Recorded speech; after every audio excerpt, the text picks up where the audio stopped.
And at San Quentin State Prison right now, more than 1,300 inmates have now tested positive, about 40% of the entire population, and 7 have died.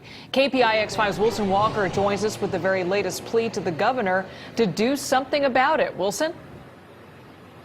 Yeah, Liz, inmates, family members, lawmakers, advocates for those who are incarcerated, large group of people showed up here at the prison to essentially call for the release of more inmates. They are calling on the governor to thin down the prison population to help sort of slow the spread of the virus within the prison walls. Now, this is obviously a tremendous mess that has caused a lot of finger pointing and a lot of outrage. There was an inmate transfer that brought the virus into San Quentin en masse. There's been a lot of discussion about who is responsible, and today we heard some real finger pointing on this. Both the governor and Assembly member Marc Levine here in Marin County talking about the fact that the prison system here in California is not entirely managed by the state of California. There is a federal receiver who oversees specifically matters of health care within the prison system. Here is Assemblymember Levine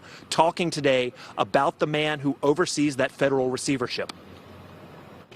But renew my call to replace the federal receiver. The federal receiver has a name, Clark Kelso. He can't hide behind this weird name, federal receiver. It's an actual human. Kelso has rearranged chairs on the deck of his Titanic. He's actually moved people from one job to another as though he's replacing staff, but they're still on payroll. We're still paying them. They need to go. There are people that can do this job better. From 131% capacity down below 100% capacity. That will happen. In addition to that, we are looking to decompress San Quentin even more.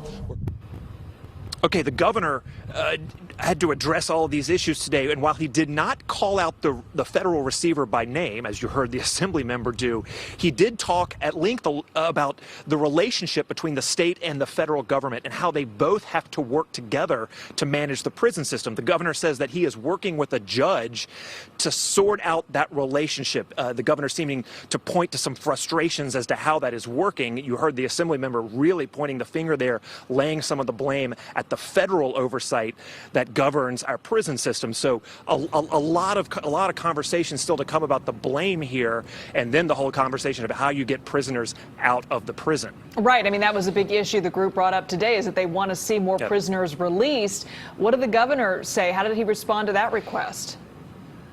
Well, he mentioned his targets there, that he's trying to get down below 100%, but they want to see many more prisoners released. They point to the fact that about half of the prisoners in the population, the entire prison population, are considered low-risk offenders. They want to see many more people brought out of the prisons. That is a conversation that will continue in the weeks ahead. How many more people should be pulled out to prevent the spread inside? Liz?